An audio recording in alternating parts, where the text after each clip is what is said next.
and welcome to Nerds and Hip Hop. This podcast is about the intersection of hip hop and nerd life. Runaways, AZ, Dragon Quest, and J-Rock are all fair game. If you know any of these names, welcome. There are usually four main parts of the show, but today is a special episode. It is the sequel to our last Black Panther analysis episode, and we have our amazing guest here to go further into the Black Panther pantheon. I have my co-host here with me. Hi. Victoria, aka Miss Old School. AKA Sailor Scout Johnson. Too. And then we have our amazing guest with us, Mr. Mikhail Simmons. You know, you really have me thinking, does Sailor Moon have a last name? Like, is it like Sailor Moon Johnson as well? Anyway, yes, sorry. I'm here. What up? Tuscano is her last name. But yeah, sorry. Go ahead. No, so today is different. We're going to go, we have three major parts of the show, but we're going to pretty much break it down into an analysis of the Black Panther issues 4 through 8 of the Coates run. You're going to do World of Wakanda, issues 1 to 3 analysis, and then Vicky and I will end it with our experience in the Christopher Priest run. I think we're through issues 1 through 5. That sounds about right. And I think I'll start off with talking about the thing that seems to be the most interesting coming out of the Coates run right now is this idea that, to a certain extent, it feels like T'Challa kind of hates his job. I mean, and I mean it kind of. And I think part of it is that he treats his job like a job. Like, if you go back to even like the previous issues after his mom, the mother passed away, the whole argument was really trying to decide, like, how am I going to approach my job here?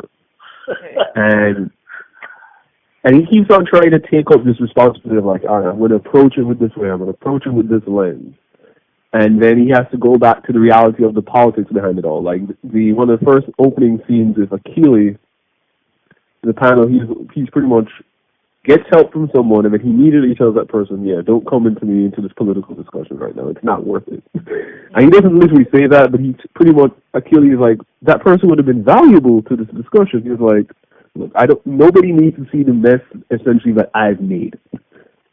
There's this kind of shame going on about how he views this thing, and that idea about his job as a leader kind of transitioned to what's happening with Shuri in, I forget the name of, like, the astral plane that she's essentially on, and this kind of being a semi-afterlife with her mother, Ramonda. And the line that stands out to me from the discussion of her and Ramonda was this idea of, like, either you're a nation or you're nothing. Mm-hmm. Going back to this point of, like, Wakanda is supposed to be a character. It's like, that's this whole this culture run is trying to build up Wakanda as a general character and a place. But what did you guys think about at least that connection about Wakanda going on? I mean, as sorry, wait. Yeah, sorry, not to jump in. Yeah, T'Challa. So yeah, you're right. T'Challa is like that guy who he hates his job, as you said, right? He's like leaving early, taking extended lunches and shit. He shows up, Wakanda. He's like, hey guys, what's up? It's like, yo, it's like 11 o'clock in the morning. You're supposed to be here since 9. WTF.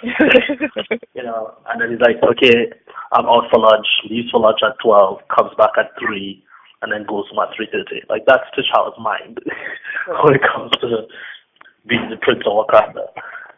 That Italian lifestyle. Yeah, exactly, right. She's just like, I'm out of this. But you see, it's not like he's not trying, though. Even though he's doing else, when he's there, he's there. I mean, he has a number of problems. Like, first of all, his immediate problem, revolution, which makes perfect sense. His family problem, his sister is stuck on this astral plane, other universe, which I can't remember the name either. I don't know, I guess we could call it Never Never Land or something. And you have the issue where he is not communicating with the people he should be communicating with, right? So, for example, the Dora Milaje, trying to remember how to pronounce it. Milaje. They don't know what's going through his head, so they could no longer trust him. And you see that play into World of Wakanda as well. So even though on paper he's actually making the right decision, he's not communicating that with the people underneath him who probably should know, but he feels like they don't deserve to know. So that's cause. So that's. I'm going between World of Wakanda and Black Panther now, but that's causing a rift in the structural hierarchy of the government, which is trickling down to the people. Right. It's interesting to highlight that he literally ends up talking about, like, I almost wish I was in a scenario like Dr. Doom. He pretty much alludes to that on the panel where he asks him, like, wonder what Tony starts to say about the situation. But this is the thing too. I wouldn't say he probably is jealous of Dr. Doom in a sense that Dr. Doom is pretty black and white. Like, I will kill you. Listen to me or die. Yeah, exactly. But I mean, talking about T'Challa is the kind of guy who takes consultancy from everyone, even people he doesn't agree with. So he knows what mistake not to make. Right. So him saying, I want to talk to these dictators, which happen I think in issue 4 or something, and then talking to Tony Stark is saying, all right, let me get as much information as possible about how to solve a problem. And all information isn't good information, but at least I know what is not good information now because I have the information. So I think that's smart and tactical, and I wouldn't say he's leaning towards Dr. Doom by any means. I think his mind is, I want to get Shuri alive first and make sure my country doesn't burn down. And he's not communicating any of that properly. The irony is when Shuri comes back, she seems like a better leader than he is. Yeah, she's like ready for battle when she comes back. Oh yeah, she came back hot and sweaty. She's just running through. Like when you watch a sports game and people run out of the tunnel onto the field of court? That's Shuri. She comes, she's well stretched, she's sponsored by Arma and Nike, she's good. And I think that goes into what you mentioned earlier about how she became better equipped to handle the problem by going back to her past, or going back to the ancestors' past in that, like, astral plane. Yeah. I mean, that's very, I mean, a lot of societies have that, but that's very Africa, right? You consult your elders, right. Which I love, because it's very true to the region they're supposed to be representing. Consult your elders. There are lessons to be learned there. Yes, you do your own thing, but you can't make a smart move unless you ask people older than you. Right. And again, the parallel is that T'Challa had his mom, but she got injured, so he can no longer speak to her. But Shuri, on the astral plane, had her mom. And she got a lot of wisdom out of that too. So they both were at all times consulting people older than them. Right. Mm-hmm. Yeah, she comes through with some pretty good advice too. Like we said, I think we were talking about like she kind of worked as a griot within the series, because she's kind of like giving her all of these kind of like stories that have added meaning to them at the end. And one of the ones that stuck out to me was when she's like, "There's no fist wide enough to hide the sky," and she's talking about the man who's abusing his wife. Like, you can't stop someone from getting to their freedom. I thought that was pretty powerful. Right, and I guess in that case, that clearly means that, to a certain extent, the role that Wakanda has over its people is going to change, and it's okay for it to change. Right, that too. Yeah, but I think more importantly, and I can't remember if this was up to issue 8 or not, it's like, it shouldn't be Wakanda over people, right? It should be people of Wakanda.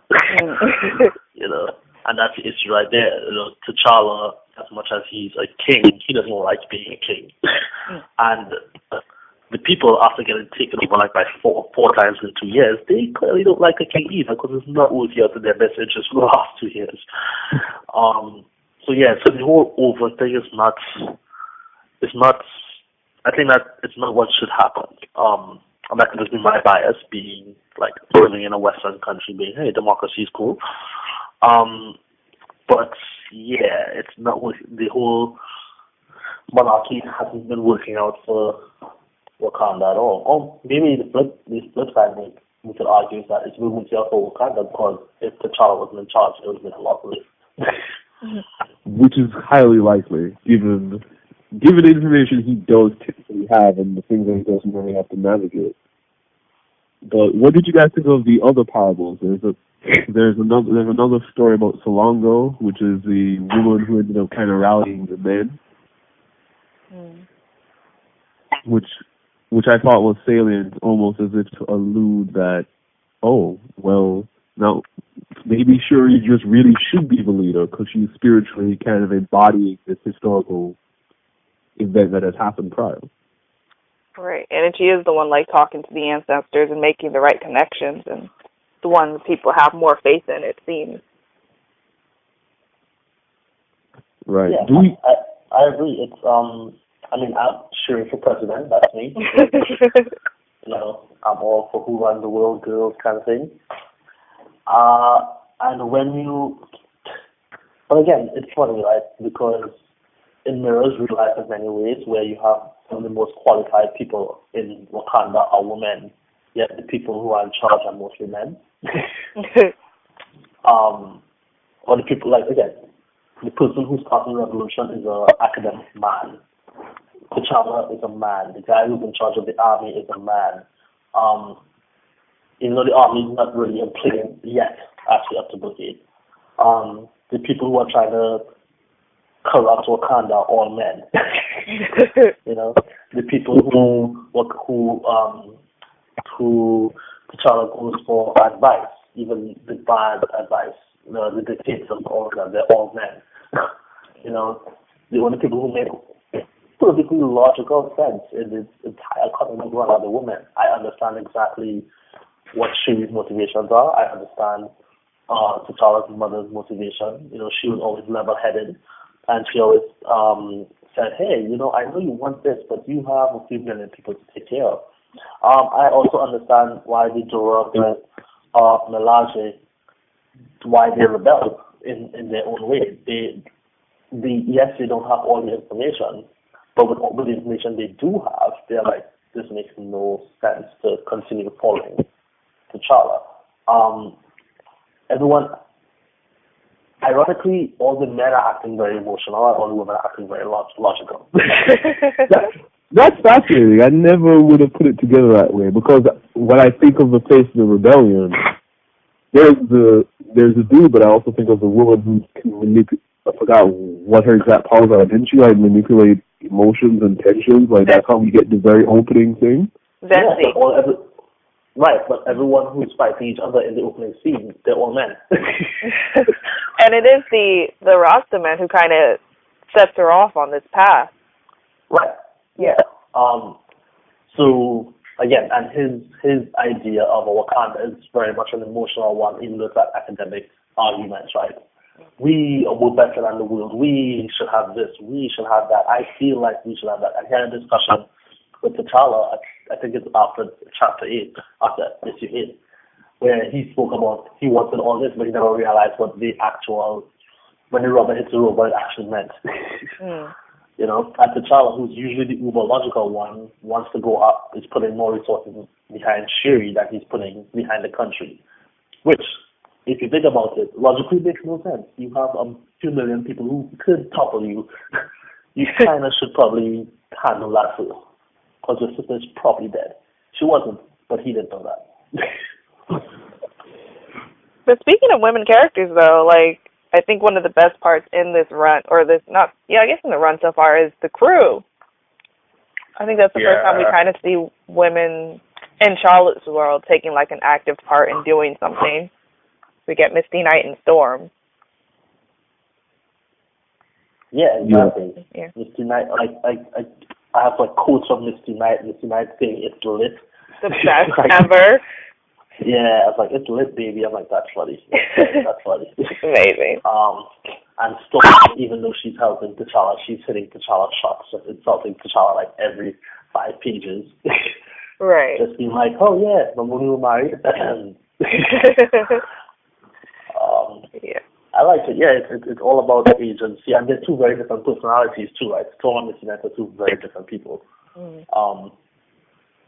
And the fact that T'Challa's like, yeah, Storm, you trust her? I'm cool. I don't need that. I don't need any more questions. That's it. Sorry? But I think the crew calls out to like the bigger, like when you talk about T'Challa hates his job, is that T'Challa hates his job not because he hates his job or doesn't want to take up responsibilities, that his true kinship is not in Wakanda. Mhm. Like, those people actually genuinely care about him. Like, it feels like, and this it feels like everybody else in Wakanda cares about T'Challa based on whether or not he's going to be a great king. And that makes all the logical sense because that's how you treat a political leader. Mhm.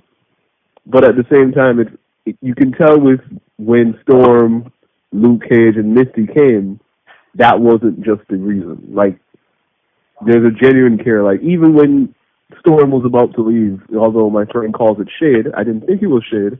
And she's like, some things are harder to annul than others. That's shade.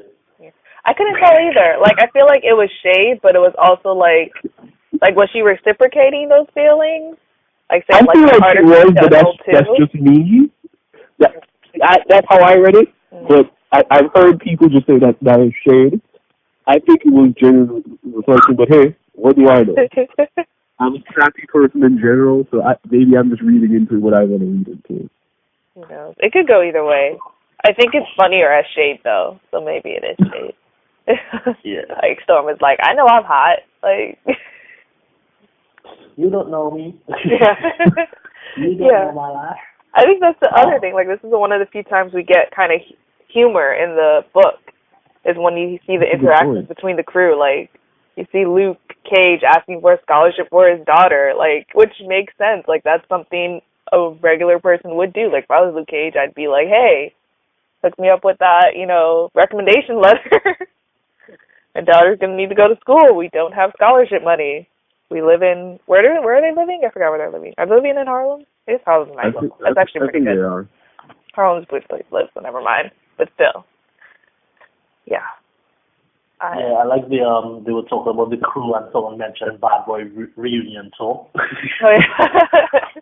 I was dying. I was like, yep, this is extra black. Yep. It's amazing. Yeah, exactly. I like there's one part where like Miss Knight is talking to T'Challa, and she's kind of implying like you invited like half the black superheroes in the universe to come help you. I'm surprised you didn't invite Captain America. Mm-hmm. Oh wait, you could have. Oh wait, no, you shouldn't.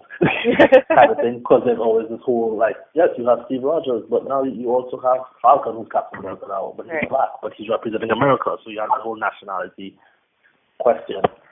I always thought it was interesting that Manifold was part of this crew. Yeah. Because if I'm correct, Manifold is supposed to be Aborigine, right? From Australia. So technically he's not like African. That said, his melanin count reaches the point where he kind of into the fold at this point. He reached the quote, not the quota, but the requirement. He has a requirement. Yeah, he needs melanin requirements. Yeah. So I kind of feel like T'Challa is like the king of black people. It's like, yes, you're the king of like Wakanda, but like, let's be real, you're kind of repping for all of us. Right, he's the king of the entire black diaspora of superheroes. Yeah, basically. I'm pretty sure there's some Indian guys who are like, T'Challa's my king. It's like, yo, you're from South India. It's like, yo, I'm dark enough. That's good enough. Yeah, I really have to say that entire scene really sells me on the crew comic coming later this year. Mm-hmm. I'm all the way bought into that, based on just like the interactions that we've seen. And I think the thing that you get at is that all of these are older black superhero characters. Like, these guys are like the original OGs, been around since God knows when. That's true. And I think that's part of the reason why Falcon, like, even though Falcon's been around for a while, his current reign as Captain America is newish. There's probably, in addition to him saying optics is weird, it's probably because he's not a part of that kind of OG group. No, I don't think so. I think Falcon is part of that OG group. I just think it's all political optics. Like, it's all political optics? I think so, because, okay, I think it's two things. One is the political optics, right? You can't have a guy named Captain America running around Wakanda to save Wakanda, like, especially a country that's kind of proud of not being colonized or not having American influence in it. So, like, off the bat, Falcon being Captain America was just not an option. I mean, that said, too, Falcon never really rolled with the rest of the black diaspora in the comic books, right? So, if you think about that time period, you have Misty Knight role with Luke Cage. Black Panther only started rolling in New York after she had that whole Fantastic Four Avengers run. But Falcon never was there. Like, he is the, you know, like if you go to school and you hang out with black friends, but there's this one black kid you see all the time, but you never hang out with him. That's Falcon. You know, that's where Falcon is right now. He might be cool, but he never really you do the black nod when you walk down the hallway, but that's as far as it goes. Right, that's Falcon. And actually, War Machine is the same thing, right? Rhodes, you know, see, like everyone knows he rolls with Tony Stark. We see what he does. He seems pretty cool, but like, we've never like hung out at the same cafeteria table, you know. I think it's actually funny you mention that, because we know that Panther has such a connection with Tony when they were part of Illuminati, all of that. Who? No, with Panther's relationship with Tony and being a part of Illuminati and all of that. Yeah, because Black Panther is Jay-Z, right? You know, we know this already. There are people he will hang out with, which are the people he came up with when he was in Brooklyn, and the people on his level now. Like, at the end of the day, Captain America, Falcon, and Rhodes, he didn't grow up with them, and they're not on his level. Oh, damn. Yeah, am I lying? Like, really think about it. You are, but it's kind of, it hurts. It's hard, right? It hurt deep. There's only one person I would say is missing from the crew, and I don't get it, is Blue Marvel. Right. And the reason why I'm surprised is because Blue Marvel is chilling with Black Panther over in the Ultimates comic. So it's not as if they don't interact or work with each other all the time. Yeah, well, maybe Blue Marvel is doing his own thing. Maybe I feel like it might just be because he's less known, and I mean, it would have been a cool addition. Like, maybe they'll bring him on in the crew, the spinoff comic, but I feel like it would have been like you said, like everyone there was kind of like OGs. Like Blue Marvel was kind of new. Yeah, that's true. Yeah, I'm wondering too if he didn't bring in Falcon because like he's already getting criticized for like vacationing off with the Avengers, and it's like now you're gonna bring this dude here, you know? I don't. Yeah, it's like that might be bringing your side chick to your main chick's house. Like, exactly, like she's helping with the cleaning, but still. What's the exactly? It's like, wow, your side chick makes an awesome casserole, but that's my kitchen. Exactly. Doesn't work like that. Yeah, but I do like, at the end of the day, I do like the fact that he called it the crew. It did look like a smart move to call in all black superheroes. You could be a little more inconspicuous in Wakanda, even though you don't look like the people. The only thing you have in common is complexion, but still, given the history of Wakanda, it's a smart move. And they already familiar in some way with each other, so that makes life easy. Overall, I'm glad Shuri came back, and I must admit, Shuri came back all bad and bougie. Vicky, am I lying? You're not lying. She certainly came back bad and bougie, and I'm loving it. Yeah, exactly. With her outfit and everything. Come on. Shuri came back tanned and shit like that. Shuri, that looks good on you. Coming back from the afterlife, it's all dressed up already. I know, yeah, for real. Huh?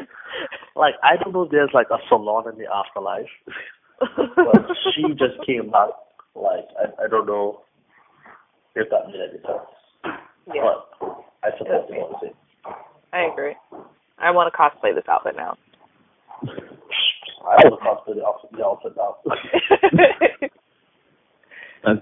So let's make the transition to World of Wakanda now. Yeah, speaking of women in Wakanda. Yeah. World of Wakanda's been good. I like it. I think I almost like it more than Black Panther sometimes. Really? I'm joking, but yeah. Sometimes, yeah. I don't know, it's more, I guess it feels more story driven, while Black Panther feels more politically driven, if that makes sense. yeah. And like this whole relationship between Ayo and Anika just like really just like I like love stories, so like I'm just all in. And just their conflict between like I think it's like their love of nation and their love between each other, like they're falling in love with each other but they have this tie to their nation. Like it's a really cool idea and story in general. And gives them like an extra meaning in their character. Yeah, and I like the fact that they're both, I mean, again, it goes back to they being two very different people. Mm-hmm. That's Ayo and Anika, but also all the characters in this story have very different personalities and very different incentives, and they're not over-sexualized or flattened. Like, I understand where Ayo's coming from, and where Anika's coming from. I understand where the head of the Dora Milaje, where she's coming from. I understand the young girl who's a little rebellious, where she's coming from. Like, they all make sense, and they all are flawed in their own way. Mm-hmm. But unfortunately, you don't get complex female characters. You don't get enough complex female characters. Right. And the Black Panther comic does that. In the Black Panther comic, you have those complex female characters with complex male characters. They're equals, which is awesome. Mm-hmm. What World of Wakanda does is that you have women interacting with women as women, which sounds like, wow, well, why not? But when you have decades of comic books with men interacting with men as men, this is new and refreshing. You know, when you have the Avengers being a mostly male team, doing mostly male stuff. Look at Thor and Tony Stark, like they're two men, like testosterone up the wazoo. You know, but so I'm really glad this exists in the main comic book, just women interacting with women and having a story that relates to the larger world overall. Yeah, and it made like a natural, or natural spinoff for the comics because they are a huge part of what's going on in Wakanda right now. So it makes sense for them to have their own story going on because they're a huge part in this. Yeah, exactly. It's natural. You know, it's not forced. Right. It's not like we need representation. It's, oh shit, these are interesting people. Let's explore this. Right. Yeah. I think the thing that brings it down for me, because I'm excited about the premise because everything is like, this is the most natural extension like the Black Panther universe is going to get to have a second comic ever. The problem for me is that I don't really like Anika as a character.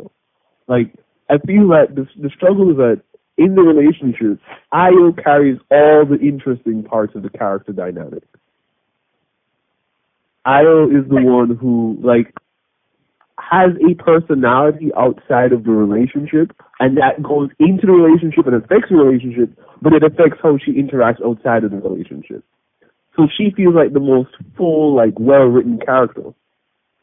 While Anika feels like she doesn't have anything else going on about her personality besides being in the presence of that relationship. And that kind of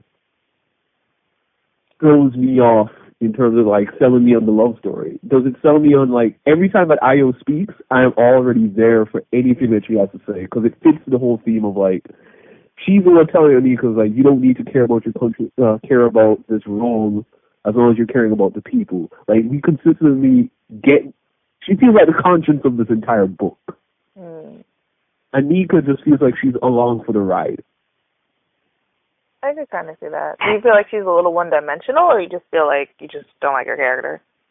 I think she's one-dimensional. I think, I don't know, maybe I feel like if we got more, before she fell in love with Io, maybe if I saw more of a build-up of her character, I would probably be able to not feel this way about her being one-dimensional, but everything about this, her character so far in the story, is really about her relationship to Io rather than her as a person.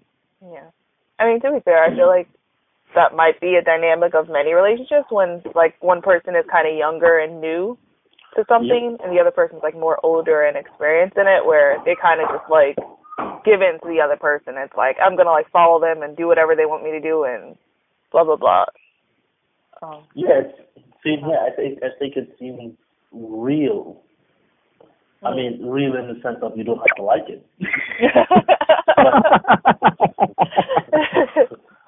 But it is a thing, right? As Vicky, you're absolutely right. It's a thing. It's an age dynamic. I guess the thing that surprises me is that Anika's older. She is? Yeah, Anika's the one who was in charge of this all this stuff. She's the older one. That's the piece that makes this really. I think I have them mixed up then, because I always think Anika's the younger one, the one who's like young hotshot.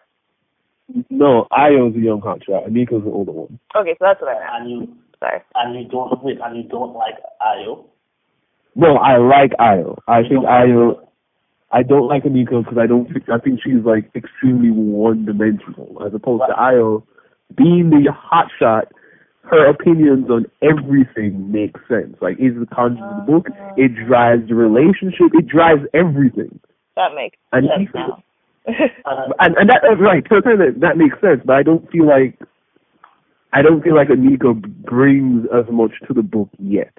In terms of like who she is outside of that relationship. Because if you're going to sell me on a relationship, you got to sell me on her personality too.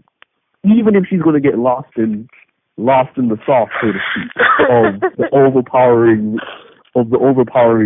nature of Io. Right, but that's the thing. Anika, having been part of the group for her life, right? Most of her life at this point. Right. Probably. Yeah. So, but she is that group. She is Wakanda. Like, and that's the other side of the politics, right? You give up yourself to be a tool for the country, and now you are forced to think about yourself. I think that's what the dynamic is. I think you're right, Io is just a force to be reckoned with. But when you are one thing, when you identify as one thing, and someone forces you to challenge that, that's not an easy thing to just take up and go. So again, I think it's a very real portrayal. It's not a portrayal you have to agree with, but it's a portrayal that exists. That's true too. Does that make sense? Yeah. That does. I mean, because I'm. Oh, sorry, no, go on. No, I think she has been in the Dora Milaje for a long time. So it makes sense that like she's kind of become this like soldier of the sort, where she would be one-dimensional, like, because she's just like one thing. Like, I protect Wakanda, I live for Wakanda. Like, this is it, like one thing. So, but now it's like, wait, there's another thing. How do I do that? I could see that. Yeah, I can see that too. So it's understandable, at least in my end. But I like the story. At first, I didn't buy it like the first few pages of the first book. I was like, what's this? But I got into it. I got into it because it revolved around them. It didn't revolve around T'Challa. It didn't revolve around, in many ways, it didn't revolve around Wakanda, you know. It was just these two people who are living in a world where things are happening. And how do they go through all of that? Right. Yeah. Pretty dope. That's a great comic. Yeah, I love it. I don't have any quotes from it though. I don't know why. That's scary. The only quote I have from it, huh? Sorry. No, I'm saying I don't have any quotes from it, unfortunately. So I don't think it was very quotable. Or maybe I'm just going to pick up on it because I'm a Jude. Either one. No. You can either one. No, but I guess I have a question for you, Victoria. What, like, you being the female representative of the podcast. Hey. Yay. What do you what stood out for you? Because most comics are male heavy and male centric. In reading this, what is something that stood out to you that you said, clearly a woman is writing this about women for women kind of thing? Well, two things. Well, one quote, just to throw it in. I really loved in the beginning where I think Anika called Io beautiful, just like underhandedly, and she, like, in Io's mind, she was like, she called me beautiful, and Anika was like, I just called her beautiful. Like, it was just like a really cute and like really sweet moment, I thought. Really loving. But the other thing that stood out to me as a woman reading this was the idea of that the Dora Milaje are supposed to be wives in training to a degree. Like, if Chala decides, like, he wants one of them to be his wife, like, that's pretty much it. So I thought, well, how does that play into, like, Io and Anika falling in love with each other? Like, I'm sure that adds, like, a different set of feelings. And it's never been, I don't think it's been explored before in any other Black Panther series. I mean, the Dora Milaje have barely been explored before in other series, I think. But, so, like, that aspect of, you know, choice and wanting, and of course, like, they are, like, dedicated to their country, dedicated to the Black Panther.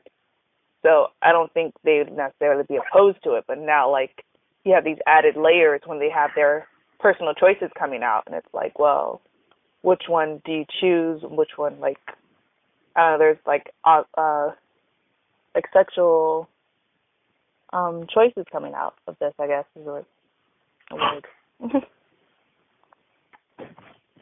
That makes sense. Yeah, I get what you mean. It's, yeah. How does it play out? How do you feel about it?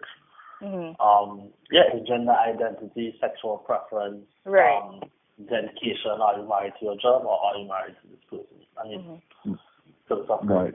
Speaking. And I thought, I can't remember if it's on the first page or so, where they described when they're describing the Dora Milaje, they say they're like, they used to be wives at one point in time. I can't figure out whether it says that, because I know going back to the priest run, which we'll talk about later, there's a line there where they kind of throw out that, well, the priest run is done like 98 or 2005, I do not remember, but they talk about, if T'Challa kissed one of them, that was a proposal. Right. But it seems like at the beginning of this run that essentially it's like they could be his wives, but not really. Like, it feels like it's teetering on the line of, like, that used to be a thing, but it's not a thing that happens anymore, so to speak. I think Sorry. No, I think you're right. I think, like, they kind of like doing away with it more in this recent one, but I do think they mention them as still wives in training, or technically wives in training, in the beginning. Let me see if I can find it. Yeah, they mention them as wives in training, but it also seems, if we follow T'Challa and his father, it seems like it's something they don't do anymore. It's like one of those rules that's on the books but not really enforced. That being said, it's kind of weird to be like, hey, you're going to join this super secret service, which is awesome, and you may get married off or may not. You know? Let's go meet your possible future husband. Yeah, exactly. You're going to have to protect them, know all the secrets, and then be like, hey, if he likes you, you're going to put a ring on it. Yeah, and I mean, knowing that Roxanne Gay and like Ta-Nehisi Coates are behind this series makes me think that it's probably more towards that way, where it's not really a thing that's done before. I mean, done anymore. Yeah. So I think that's probably it. But it's still an interesting thing to think about as far as, like, what if two of them fall in love with each other? What then? Can you imagine if, like, T'Challa actually wanted to marry one of them? And imagine they actually got married. How are you going to follow up Storm? Like, your first wife is Storm. True. Really? That would suck. Like, that's, yeah. Talk about a blow to your ego. Yeah. And, like, actual blow because she controls the weather.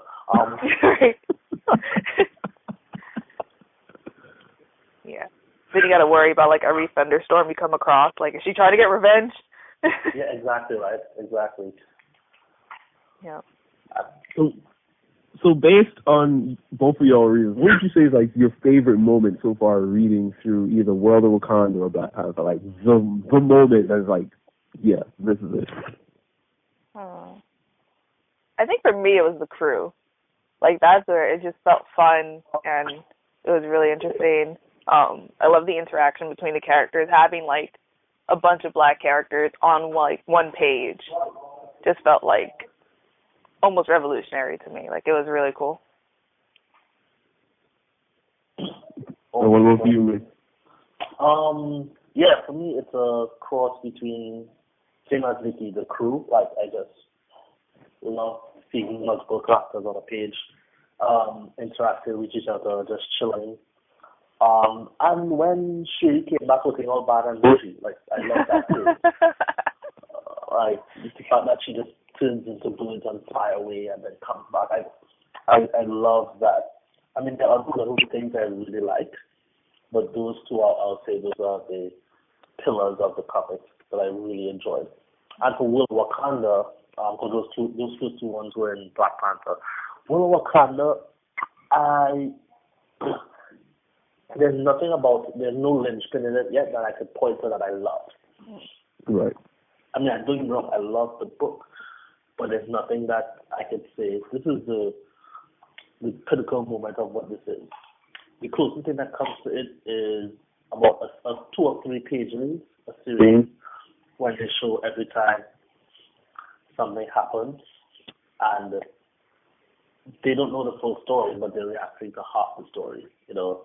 Right. Like when Black Panther makes a decision, they're like, why is he meeting with Nemo? Nemo destroyed the city. That's wrong. Even though we know the full story, right? We know that, hey, the universe is going to be destroyed. So you kind of want to put those things on the back burner at that point. But what I do like about Will of Wakanda is their view of T'Challa. And if you look at how they draw T'Challa in Will of Wakanda and how they draw T'Challa in Black Panther, you get 2 very different views. In Black Panther, you get the complexity of Black Panther, right? Because you know more of the story. You get the, I want to do this, but I have done that. Look at this room. Look at this view. Should I go here? Should I go there? In World of Wakanda, you only see his end decision, right?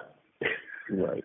And when you only see his end decision, you see the reaction to it, and he looks a lot more menacing. So when you come and tell the security force, you have to go protect Nemo, he looks like a menacing dictator who doesn't care about his people. And he's drawn from a low angle, imposing his will on these people who, in their point of view, is doing a lot more to save the country than he is, or at least caring about the country more than he is. And in many ways, they are, right? And Anika's caring about the country a lot more than T'Challa is. And I love that. I thought that was very deliberate by the artist. And that's what stood out a lot. It's one of those things where 10 people can look at the same person. If you have slightly different information, your view of that person could be very different. Now that you say that out loud, I'm curious what the crew will paint him to be like. Like, if that's going to be the case, what is going to be the next dimension? Because it feels like these 3 books are going to be intrinsically linked. Right. But that's interesting too, right? So you have the Dora Milaje, they're looking at him, and you see their point of view, which is totally valid. Black Panther, you see his point of view, totally valid. The crew is interesting because each member of the crew has a different relationship with Black Panther. Right? Storm is his ex-wife, so she has a lot more details than anybody else in the crew. Then you have Luke Cage and Misty Knight, who are looking at him as kind of an almost flawless leader, because they're seeing the big picture for his decisions, right? They're seeing someone, quote unquote, successfully leading a country, and then saving the world with his own wits, saving the universe actually with his own wits. So he seems like someone where the details don't matter, but the end game makes a difference. That's Luke Cage and Misty Knight. Then you have Manifold, who sees T'Challa as like an older brother, and you see it in the Black Panther comic. You know, he's like, you help me out when shit hit the fan. I'm there for you if you need me. So that makes a difference as well. I don't know if that dynamic, everyone's different view of T'Challa will come into play in the crew. It depends how much they rely on T'Challa or not. Right. Which we don't know yet. And I guess on that note, I think it's clear that for me, the crew was a big part of like a great moment for the Black Panther run. So that's one. But I have to say, the whole Changmire political discussion with Black Panther's mother, that's the other piece that I think that like those two scenes will be the ones I take away from it. Changmire is probably my favorite character in the middle of all of this, given that he sparked a revolution that he didn't like. He was upset that he had these perspectives, but he sparked something bigger than himself, and he can't control the fire now. And I totally understand that. I think he sold. It's weird to say that he sold me on the book, but I think I'm way more invested because of that discussion that happened earlier. Makes sense. Yeah, he does play. I mean, he is a huge part in the series, so that makes sense as far as like starting off everything that's happening right now. See Rastaman coming and cause trouble again. Rastaman, even more importantly, Rastaman causing trouble for Babylon, the system. Rastaman's idea trying to break down the system that's holding the man down. Like, think about it. It's levels, levels. Bars. So into deep. With that being said, we wanna first just say what we want you guys to tell us. Like, what is your favorite moment in any of the Black Panther runs going so far? The Black Panther run, the World of Wakanda run, or if you're listening to this now when the crew comes out, what's your favorite part of that run? Please tweet us back using the hashtag NerdsOnHipHop, Instagram us, NerdsOnHipHop, whatever. And we will read your posts on the show. But before we get to doing the fan answers that we got, we're going to just bid our great guest host adieu. We thank you so much, Mikael. Thank you. No problem. I didn't get to add my hip-hop contribution because there's no hip-hop contribution this week after I did all my homework. But that's fine. Okay, no, I'll post it anyway. Before I go, I just want to say my suggestion for music that should be tied to the Black Panther comic book or the movie should be RTG, Run the Jewels. I think you should play Legend Has It or Panther on the Panther. Of course. Makes sense. Yeah, I think those two. But if they have both of them in the Black Panther movie, I'll be right. Makes perfect sense. I think I'm all the way with you on that. Nope. And where can they follow you, by the way? I don't know. Like, Mixed Rights, I'm on Twitter. You can follow me there. I don't always tweet. If you tweet at me, I might answer. Or may not. Who knows? Try it and see. Mystery. Yeah. And it's Mixed Rights, right? Mixed Rights. Spell that out for the people. MIKSWRITES. All right. So if you want more of that brilliant thought and perspective, you'll find it once in a while on Twitter. Sometimes. Thank you so much again, man. I appreciate it. All right, no problem. Later. Bye. Later. So this is kind of a bonus part of the episode. Like, we normally would have ended it by now, since this is not an orthodox episode, but Victoria and I went the extra mile for y'all. We're late to the party in terms of this podcast should have been up 4 weeks ago, but when schedules clash. Yep, especially when you have 3 people and 3 schedules. People, and one of them doesn't live in the same state. That's funny. People got emergencies. It all happens. But anyways, but because of that, we got the Christopher Priest run. We read, Kari, I think you and I have read both 5 issues, so we'll talk a little bit about our experiences there, since people, I don't know about you, but going into this, reading this run, people have been like, this is the definitive Black Panther run ever. So I'm like, okay, let's see what I'm getting myself into. I haven't heard that, but it does feel that way. Like, I feel like it's really delving deep into, like, Black Panther and his story. That's pretty dope. Well, sort of, kind of.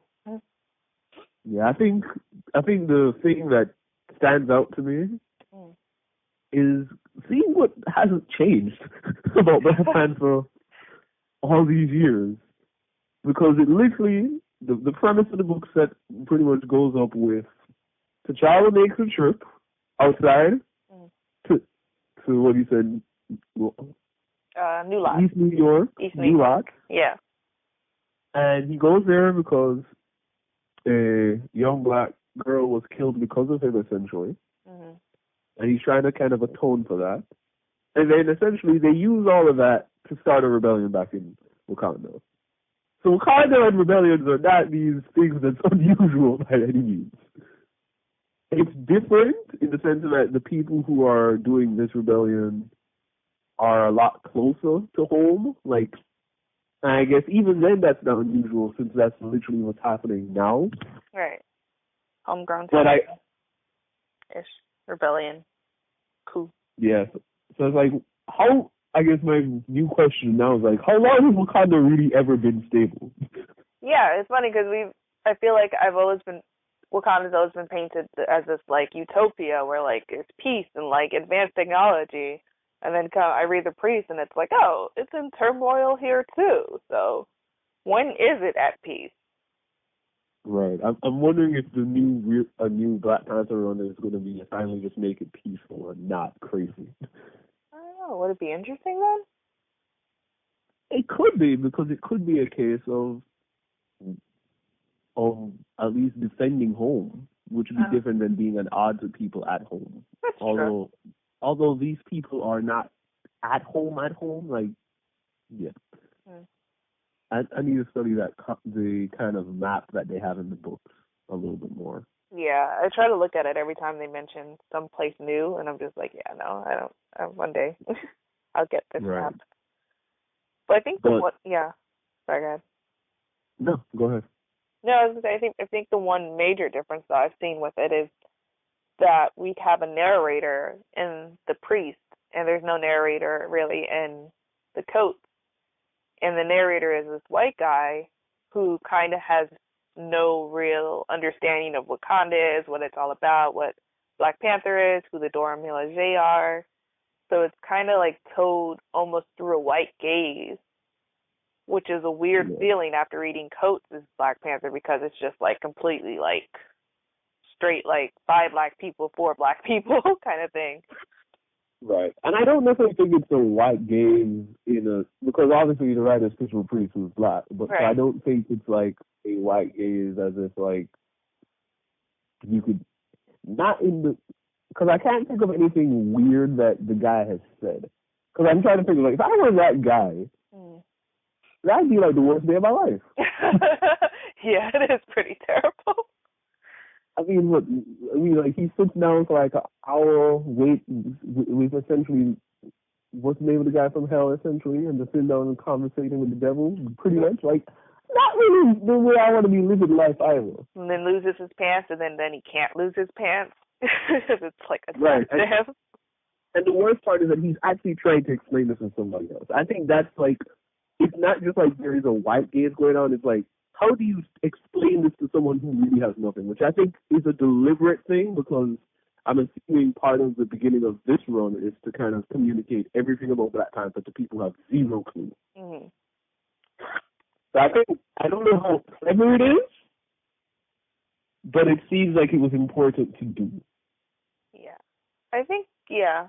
I mean, definitely important to, like you said, like, I'm sure when this book came out, I mean, even when Coates' book came out, like, it seemed like Black Panther's been this character that a lot of people don't really know the history of, don't really know, like, like, anything about him, more or less.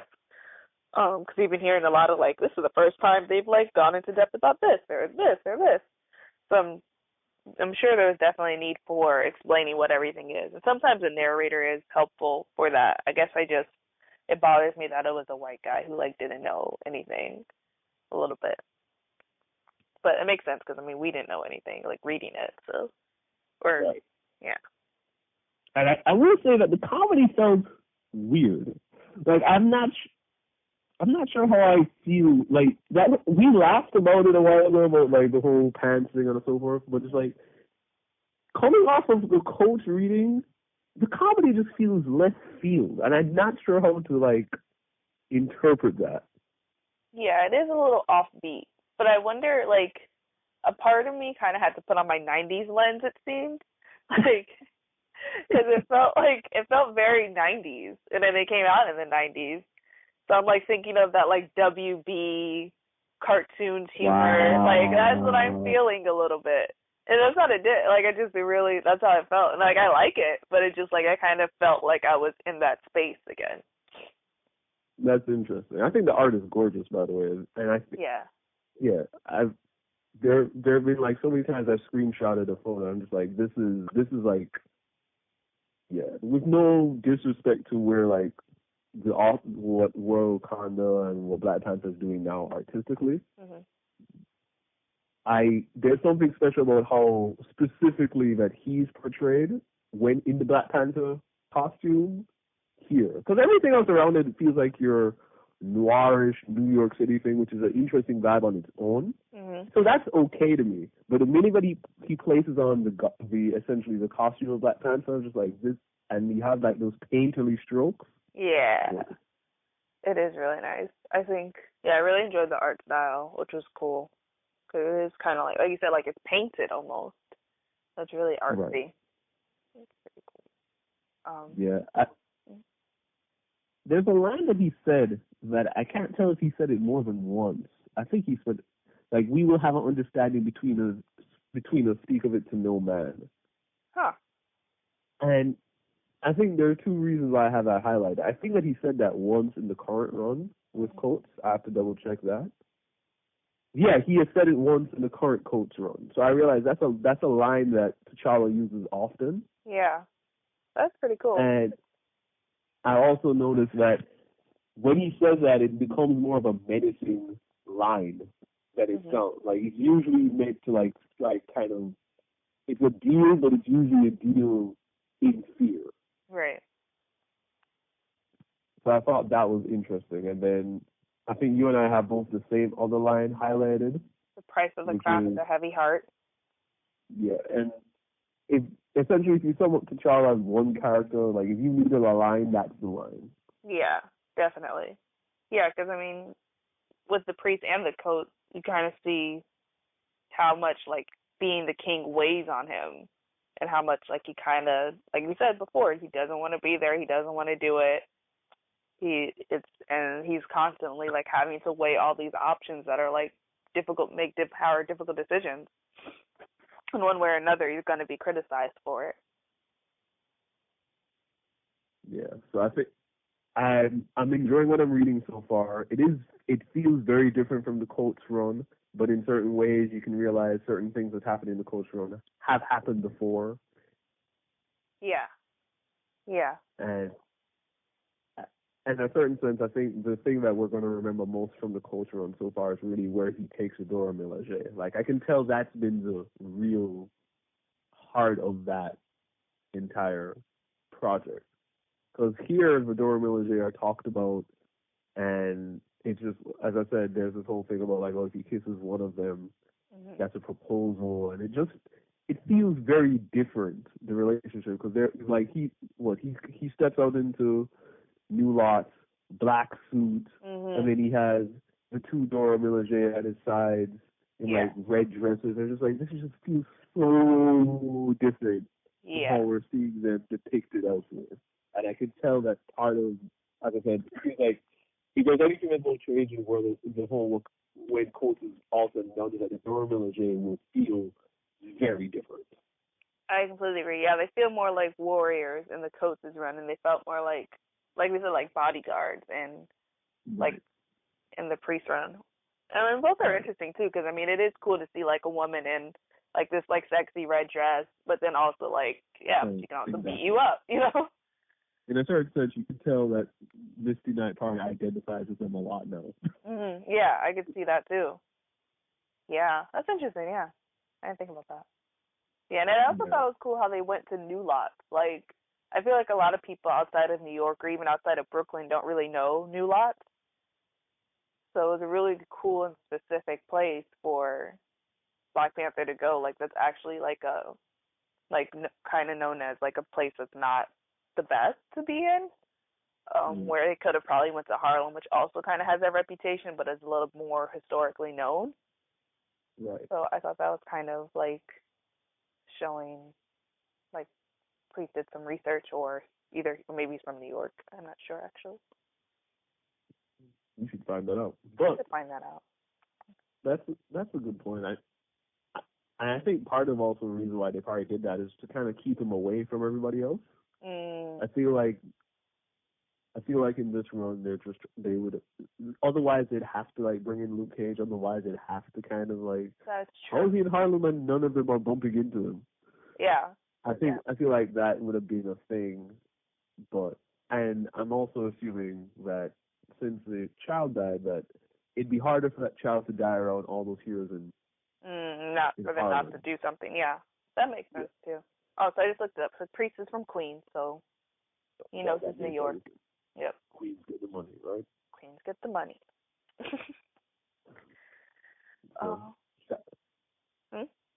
Is there anything else you wanted to communicate about this? I think that was it. I think we kind of touched on everything. There are a lot of more similarities. Coates had more similarities to the Priest run than I thought they were going to be. I thought they were going to be wildly different, but we see like Charles still like has this like crown weighing heavy on him. Wakanda's in turmoil still, even though he's not there in this one. And like you said, like that quote he says it in both, which I think is a cool symmetry between the two. Yeah. I hope that's in as much Black Panther as you can stomach for one episode of Nerds on Hip Hop. We didn't do anything else. We didn't talk hip hop. We didn't talk anything else. We wanted to give you like the deepest dive into our experiences going into the Black Panther universe. We're excited about the future of like where Marvel is taking the character, because the sign of a character growing is if they can support multiple books. And he is now, by the end of this year, he'll be supporting 3 books. Yep. And in a certain sense, Ta-Nehisi Coates is doing a really strong job of like trying to pull people over to Marvel to get more Black authors. I mean, he brought over Roxanne Gray. Yona Harvey.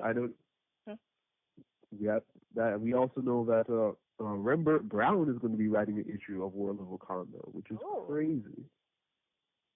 He's writing issue 6. So like it's exciting that Marvel is really trying to invest in Black Panther as a character, so he can. I don't know if he can be as big as like Spider or whatever, but it's like a sign of a character being successful is like, can you have Spider-Man, Spider-Woman, Spider-Gwen? Like, can you expand the universe to have many characters under the same umbrella? The same thing that happens with Batman, where you have Batman, Nightwing, Robin, Red Robin, Outlaw, like Detective. Like, if your character can do that, that means your character's in a healthy place. And I can tell that with all of this, they're making a very strong run to the Black Panther movie early next year. Yeah. And I'm hopeful that it works out. It would be great to say that we live in a place where we consistently have multiple Black Panther comics going on. Definitely. And just multiple Black heroes going on, doing well. and interacting with each other. Definitely. Yeah. But again, let us know what's your favorite Black Panther comic moment right now. And while you guys get ready to answer that, we're going to look back at the answers that we got to our last previous question. So what was our last previous question, Sarah Scout? What's the best example of loyalty or disloyalty you've seen in hip-hop, anime, comic books, video games, or K-dramas? And we got a few answers this time around. I'm really happy. Yeah, you guys are awesome. Thank you guys so much for responding. Yeah, this was awesome. So we have a few. Someone put Griffith, which I'm guessing is from Berserk, which I totally agree with. And then he said loyalty, Fry's Dog Seymour. Also agree. Futurama. If you haven't seen that episode, it's a tearjerker. Yes. Someone said loyalty, Dr. Dre and Eminem. Will Smith and Martin Lawrence in Bad Boys. Robin to Batman. Paid in full, Rico. Loyalty. This person said they themselves are loyal. It's pretty funny. You need more people. Sorry. Yeah, I know. I don't know. He needs some. Well, he did get 2 likes, so maybe he is loyal. Oh no, he liked it himself, and I liked it because he answered. So never mind. He needs more people. He still needs more people.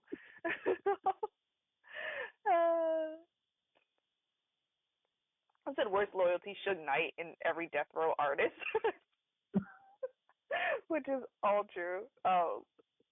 For loyal, we got Sarabi from The Lion King. Just true, because even after Scar took over, she was just like, nah, Simba's king. Nah, Mufasa is king. Not knowing whether or not Simba was alive. So, true. And she said disloyalty, Scar from The Lion King.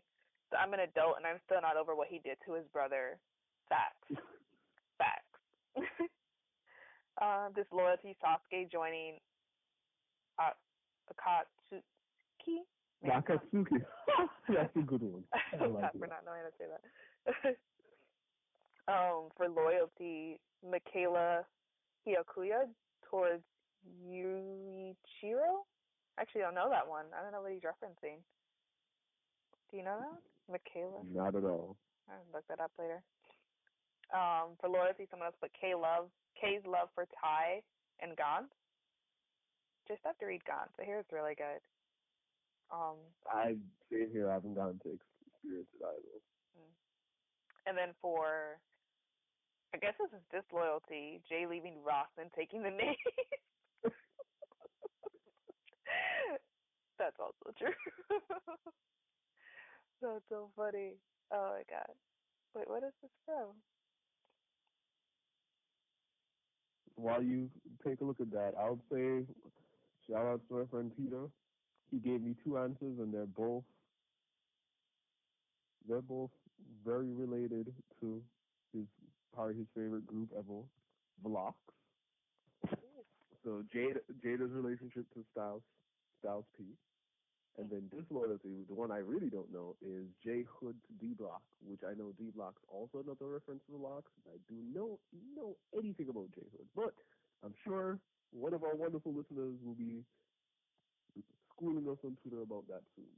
Yay! J Hood. I feel like I know that name. I don't know where. But yeah, so once again, our what question for this episode, if you want to answer it, is what's your favorite moment in the Black Panther series so far, which could include Black Panther, World of Wakanda, the crew that's coming up, anything within the Black Panther, or even the Priest run, anything within Black Panther universe that's going on that we have right now. And you can answer us those by going on Twitter and using the hashtag NerdsOnHipHop, tweeting at us. I'm Miss Old School with a K, and you are? The Wolves Den, 25. Mm-hmm. Yeah. And we thank you so much for listening to this episode. We're sorry that it's out late, but we appreciate you taking your time with us. Agreed. Thanks for listening. Catch you later. Bye.